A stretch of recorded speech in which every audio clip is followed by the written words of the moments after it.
Welcome everybody to my first video as Encore Chicana con Hecho con Ganas.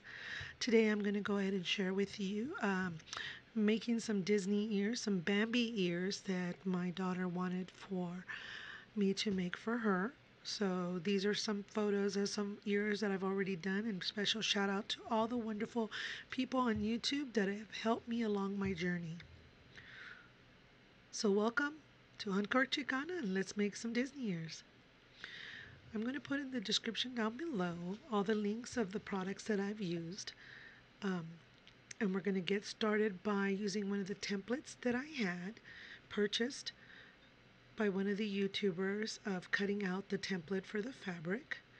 And then using a round cutter to cut the material into circles, which I found out was a lot easier than using scissors. It was just easier for me. But I would highly recommend that once you are done using the product, close it. I cut myself and bled all over my fabric during one of the makings of my other ears. I decided to get, oh my goodness, I lost what this fabric is called, interfacing fabric, to put on the inside of the ear, so then that way the stuffing wouldn't seep through, and also gave it a little bit more of structure for it. And then I ironed it onto the fabric. Once I got all four done, I made sure that all the interfacing was secure to the fabric, and if it wasn't, I just go back with the iron again. I saved money to get this glue gun. I love this cordless glue gun. Of course, I can buy them for $1 at different locations for the cord ones, and then I just upgraded, which was super awesome. Now I used another one of the templates to go ahead and do the inside of the cutting for the foam, or I used cardstock, I've used cork and everything, whichever one is simpler for you, and this is just to help keep it secure standing up. Once I did cut these into sections for the template, I went ahead and made sure all of them were the same size, same direction, everything like that. And if it wasn't, I just used my X-Acto knife to make sure they were all the same size. Once I did that, I went ahead and placed it on the fabric to make sure that I would be able to see where it was going to go. And after watching many YouTubes, I found out not only that ironing my fabric was the best way to get started so I wouldn't have any creases and longer material, but cutting my material into like triangles, I guess you could say, which would be very helpful when I folded the material using my hot glue gun. So it was very helpful, and I noticed that when I did use, the different sections for the fabric with the glue gun, I was able to fold it over, and it was easier to keep secure without actually having to tug at the material too much, and it made it a lot easier for me. A word of caution here, be very careful using the glue gun, because I have burnt and lost feelings of my fingertips because I was using too much glue or keeping my finger too long there. But while you see me turn a circle earlier, it's because I didn't like the little spider webs that the glue gun would leave behind. But it's inevitable, it's going to happen. So I found this silk polyfilm. You can get it online or at your local craft place. And this is the softest one that I could find. I love it because it's not hard, but it's almost like hugging your teddy bear, so to speak. So I like to tear it apart or pull it apart because it doesn't get into clumps. And then I place it inside the little opening of my glued ears. And then you can fill it as much as you feel comfortable with, but just don't overfill it, because eventually it'll just make it warp and it'll be hard to glue the pieces together. Once that's done, then I go ahead and seal the bottom with using my glue gun.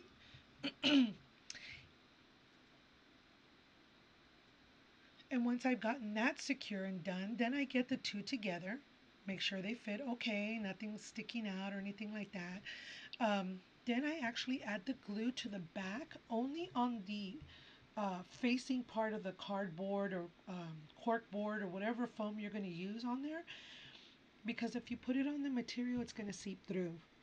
So here, once you put them together, you hold it down. It takes a couple of minutes for the glue to dry completely. I sometimes put it in between my binders for my school books, so then that way it could dry and it can be closed, because in here you see this little opening here.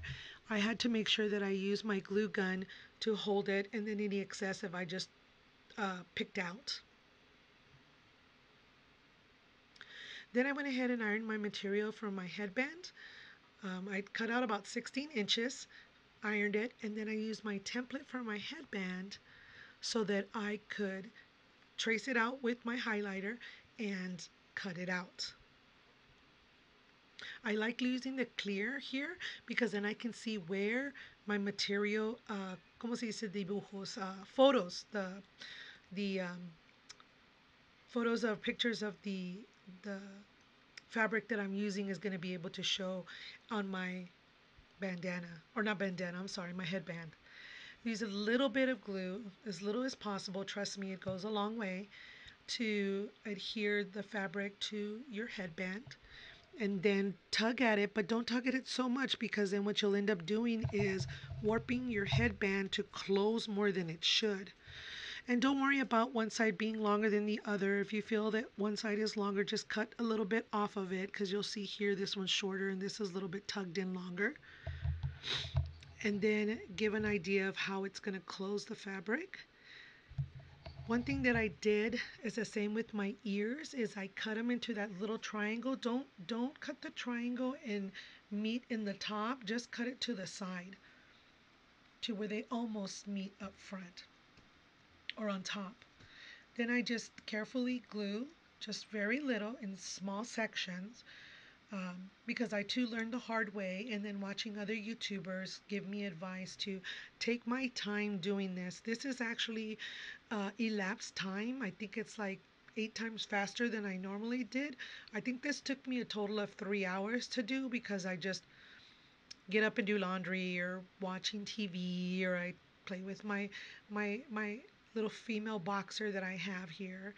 And once you glue this here, sorry, get back to what I'm doing. Once I glue here, whatever little openings, I use the nozzle of the glue gun to push it down a little bit and secure it. Because once you get to those little tight corners, ouch, like right there, I felt it again. I burned my finger. And just gently, don't worry about any holes or anything that's showing too much. You want to use as little glue as possible, because if you get too many bumps in there, the ribbon that you use to hide those little openings is going to have bumps on it, and it's not going to feel right. But it looks good, see? And then I use this here. Don't use the extra wide. I bought the wrong one, but I was able to fix it. Not a big deal. Everything is always workable. Use a little bit of gum, not gum, glue, to start the ribbon to adhere onto your headband all the way to the ends. And make sure you're doing it in little sections. You're not in a rush. It's not a race, it's a marathon, and it's a wonderful marathon. Once I did get the headband secure, I used my measurement mat here, and from what I've seen and heard, you want to make sure that there's 2 inches in between the ears symmetrically to look right. Whatever you feel comfortable with it, if you want them closer, if you want them further out, that's strictly up to you.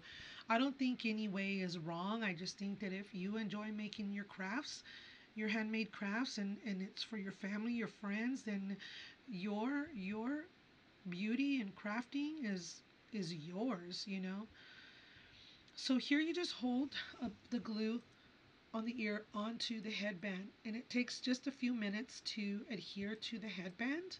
I didn't have any problems. Trust me, I've made like 12 or 14 ears already, that trial and error, and I'm still learning as I go.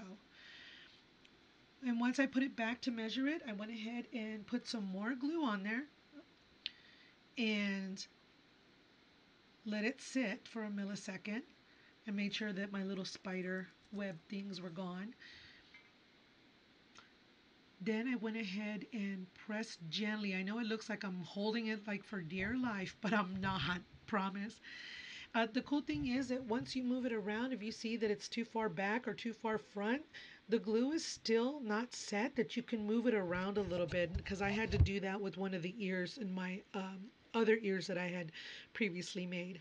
And see, very quickly done. That I think was an overtime of 15, 20 minutes or something. Anyway, so here, the opening that you see, don't panic, because this is where you use your pearls, any kind of ribbon that you want to use. My daughter selected, she wanted pearl to match with her rose gold ribbon, and it fit perfect. So you use in different sections just a little bit. You don't want the glue to run over, because this glue actually dries not clear but really hard white. Lesson learned, I just put very little bit, enough to hold the pearls. And if you want to push it all the way down, it's up to you. So it can go down, or you want to have it on the top of it, it's up to you. I like to have it as tight and high up, so then that way you can see the actual embellishment there, showing on the ears. I cut for both sides at once, because depending on what kind of ribbon or garnish you want to use, embellishment you want to use, you want to cut it first. You don't want to be doing it right there where my finger's at and trying to measure and it's too short or too long, or you just can't get your scissors in there.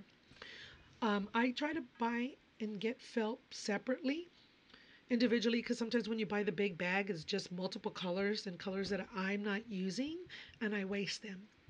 So in this one, the white fit perfectly. I've done trial and error with 6 inches, 4 inches bows, and with my daughters, it was just a little bit over 5 inches. And I like to fold it in half, because aside from my cardstock, I cannot cut straight to save my life with felt. So here you can see, like see-through, I was able to find the way to cut straight on it. And what I'm doing here is I'm folding the felt to see what the ribbon length and height is going to be, and put it on my ear to make sure that it fits right for my liking. You might want it bigger or smaller, it's strictly up to you. Then I cut the piece of material that is just slightly wider, longer than the actual felt. And then here I sporadically put glue. It looks like I'm putting a lot, but I'm not. And then here I'm not rubbing glue to glue the felt on anything on this in the middle. It was just to get rid of those little spider webs.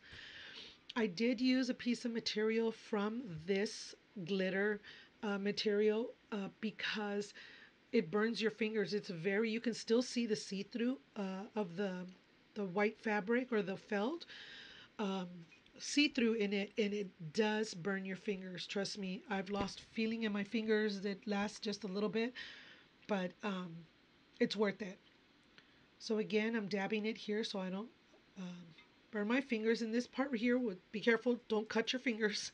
Here it was a little too long, and I went ahead and just made it smaller. What works for me here is that I love to fold these like half triangles in the corners, like that, and on one on the other side, and then I fold it. I use my fingertips, my fingernails, to push it down. And then if you see any material still hanging up or hanging loosely, then you can use your fingers to push down with the glue and just close it. All right, so here I'm going to add just a little bit adhesive for the glue, and then I'm going to fold it in half.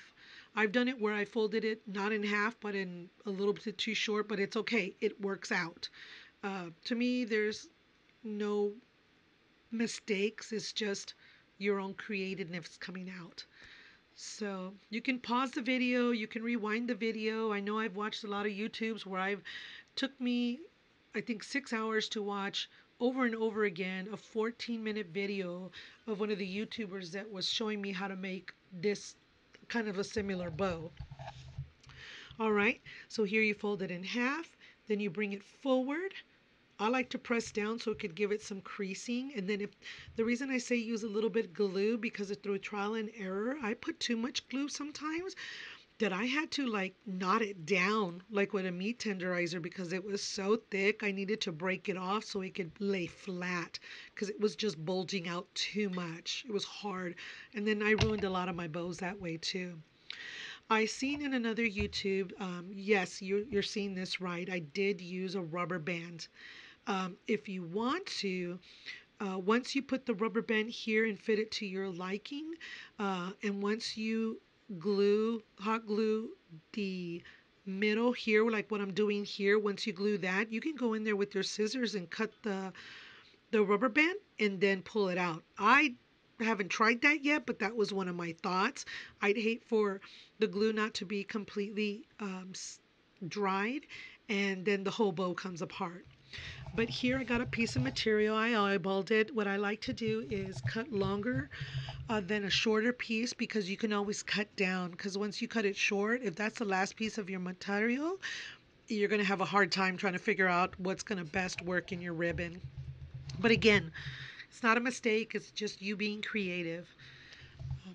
So I use this piece of material to go ahead and use it to close the bow to give it that little cuteness in the middle, I guess. So what I learned is instead of gluing it to where it's in the back of the bow because it would show kind of ugly, not ugly, well, not very pleasant, I guess you could say, of the back of the bow, I started gluing like right here at the bottom where the bow is going to sit on top of the headband. It made it a lot easier for me because then I could hide the bottom part of the bow with the headband, and then if you turn it around and see the back of the bow, not like someone's going to be walking behind you and going, "Ooh, look, her glue is showing." Nobody does that, at least I don't. But it did make it a little bit more pleasant, especially if you're nitpicky like I am. But I've had to calm down and relax and not be so picky. And then here you can adjust the bow the way you want and then measure it to make sure that it fits in your headband. Put a little bit of glue. And when you press down your ribbon, your bow on there, if you see little things sticking up, you can add a little bit more glue on there and adjust it to your liking. Glue it onto the ear or not. It's up to you, just very little bit. Okay? Oh, I love that. See? And this is the end piece of my daughter's Bambi Mickey ears. Thank you for watching.